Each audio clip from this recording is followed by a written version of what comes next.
இது இல்லாத பிரச்சனைகளை தோண்டி தோண்டி எடுத்து இருக்கிற மாதிரி காட்டுறீங்க அப்படின்னு அமித்ஷா உட்பட எல்லாரும் சொன்னாங்க. நீட் பிரச்சனை இல்லை, டீலிமிட்டேஷன் இல்லை, இன்னைக்கு இந்த மாநில சுயாட்சி அப்படின்றது இல்லாத பிரச்சனை. இதை எடுத்து பாஜக எதிரான ஒரு அரசியலா பண்றீங்களா அப்படின்ற கேள்வி முன்வைக்கிறாங்க. இல்ல, இது முற்றிலும் தவறான கருத்து. இதற்கு முன்பாக இன்றைக்கு மாநில சுயாட்சி குறித்து இன்றைக்கு தனி தீர்மானம் கொண்டு வந்ததற்காக தமிழ்நாடு மாண்புமிகு முதலமைச்சர் ஸ்டாலின் அவர்களுக்கும் மற்றும் ஏனைய எதிர்கட்சி தலைவர் அவர்களுக்கும் கட்சியினருக்கும் மனமான பாராட்டுகள். அதே நேரத்தில் இன்றைக்கு இந்த சுயாட்சி தீர்மானம் என்பது எப்படி நிறைவேற்றப்பட்டது? சர்க்காரியா கமிஷனை யார் 2012 இதே மோடி அவர்கள் குஜராத் மாநில முதலமைச்சராக இருக்கும் பொழுது சர்க்காரியா கமிஷன் அதை நிறைவேற்ற வேண்டும்.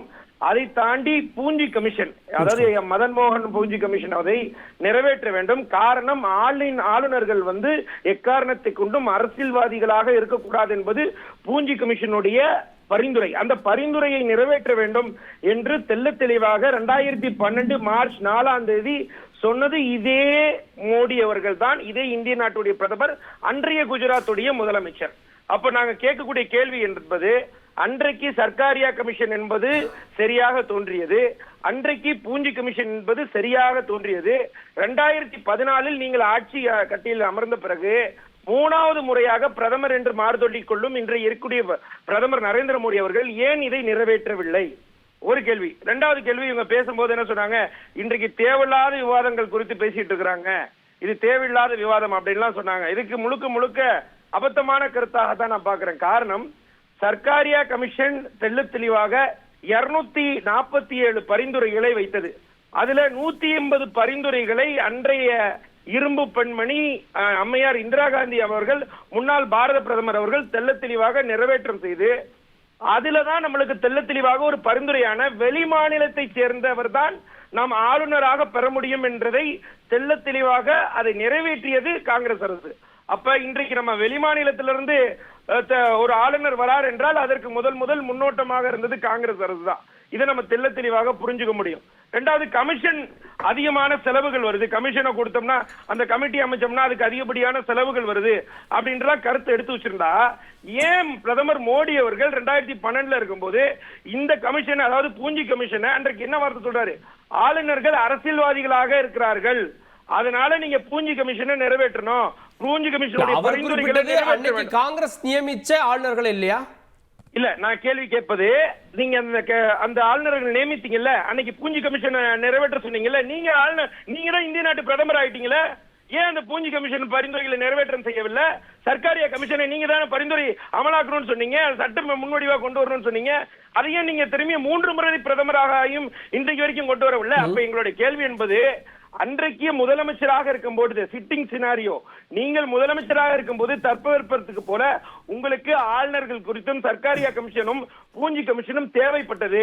இன்றைக்கு நீங்க 3வது முறையா இந்த சோலோ மெஜாரிட்டி இல்லாமல் மைனாரிட்டி பாஜகவா இருக்கும் போதும் கூட உங்களுக்கு மாநிலத்துடைய சுயாட்சி குறித்து எந்த அக்கறையும் இல்லாத காரணம் தான் முழுக்க முதலமைச்சர், இன்றைக்கு தமிழக முதலமைச்சர் முழுக்க self autonomous body of state autonomous குறித்து பேசுவதற்கான, அதாவது தனி மாநிலத்துக்கான சுயாட்சிக்கான அதிகாரம் குறித்து பேசுவது முழுக்க நரேந்திர மோடி அவர்கள் கொண்டு இட்டு சென்ற பாதைதான்.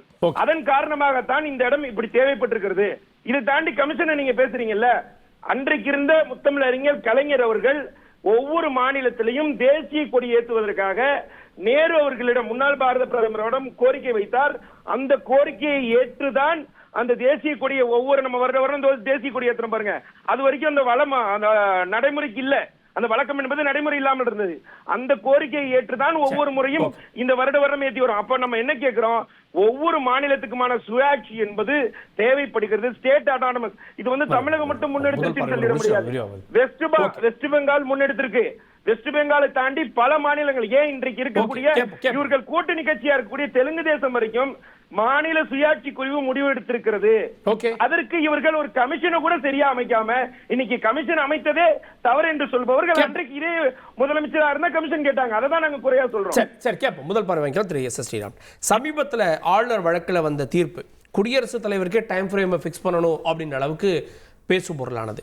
அப்போ அரசியலமைப்பு சட்டத்தில் பல விஷயங்கள் கொடுக்கப்பட்ட உரிமை மறுக்கப்பட்டிருக்கு. அதை திரும்ப ரிவ்யூ பண்ணுறப்போ இது தேவைப்படுது. அந்த ஒரு உறுதியில் அந்த ஒரு தைரியத்தில் இன்னைக்கு கொண்டு வராங்கன்னு பார்க்கலையா? இல்லை, முதல்ல திமுகவில் எப்போவுமே அந்த குடும்பம் எந்தெந்த பதவியில் இருக்கோ அந்த பதவிக்கு மிகப்பெரிய உயர்ந்த மதிப்பு, மரியாதை, பொறுப்பு, இல்லை அதிகாரம் எல்லாம் இருக்கலாம். ஆனால் வேற யாராவது அந்த அந்த பதவியில் உட்காந்துட்டா அது ரொம்ப ஒரு மட்டமான பதவி ஆகிடும். அதுக்கான வேல்யூ இல்லாமல் இருக்கும். மேயரை நம்ம பார்க்குறோம், மேயரை நம்ம இப்போ அருமையாக பார்க்குறோம். மேயர் எப்படி தமிழ்நாட்டில் இப்போ சென்னை மேயரை எப்படிலாம் டான்ஸ் ஆட வைக்கிறாங்கன்னு தெரியும். இதே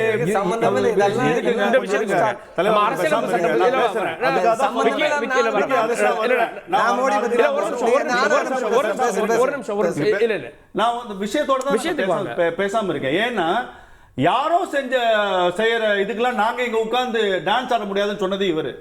யார் அது? யாரோ மத்திய அரசாங்கம், மக்களால் தேர்ந்தெடுக்கப்பட்ட அரசாங்கம். 130 கோடி மக்கள் போட்டு ஒரு அரசாங்கத்தை வச்சா அது யாரோ செஞ்ச பில்லுன்றதை எப்படி அந்த வார்த்தையை பேசலாம்? அது மட்டும் ரொம்ப ஜனநாயகமா பேசினாரா? அதற்காக தான் இந்த பதிலே நான் ஆரம்பிச்சேன். இல்லைன்னா ஆரம்பிச்சிருக்க மாட்டேன். அது எப்படி யாரோ ஆயிடும்? இதே மக்கள் தேர்ந்தெடுக்கப்பட்ட அரசாங்கம் தாங்க. இதே அரசியல் சட்டத்தில் உட்பட்டு நடக்கிற அரசாங்கம் தாங்க. அப்ப எப்படி நீங்க மட்டும் ஏத்துக்க மாட்டீங்க? அது மட்டும் எப்படி மாநில உரிமைக்கு மீறி ஆயிடும்? 17 வருஷம் உட்கார்ந்துருந்தீங்களா? ஏதாவது ஒரு துரும்ப எடுத்து போட்டீங்களா? மாநில உரிமையை நீங்க எடுத்துன்னு வருவீங்கன்னு ஜல்லிக்கட்டுக்கு எடுத்து கொடுத்த போது அமைதியா இருந்தீங்களே. அப்ப என்ன பண்ணீங்க? மீத்தேனுக்கு கையெழுத்து போட்டுட்டோம். ஜல்லிக்கட்டு போராட்டம் ஜெயராம் ரமேஷ் முதல்ல அந்த பார்பேரிக் ஆக்ட்னு அதை பேன் பண்ணும்போது நீங்க இருந்தீங்களா இல்லையா? நீங்க கூட்டணி ஆட்சியில் இருந்தீங்களா இல்லையா?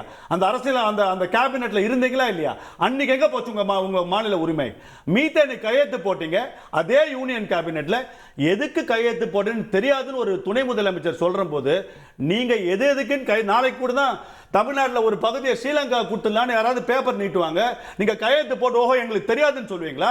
நீங்க அந்த மாதிரி நீங்க இருக்கும்போது தெரியாதுங்க.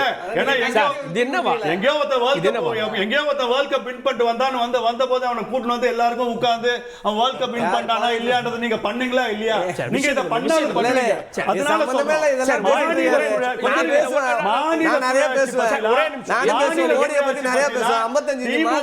அரசியல் செய்வதற்கு வேணா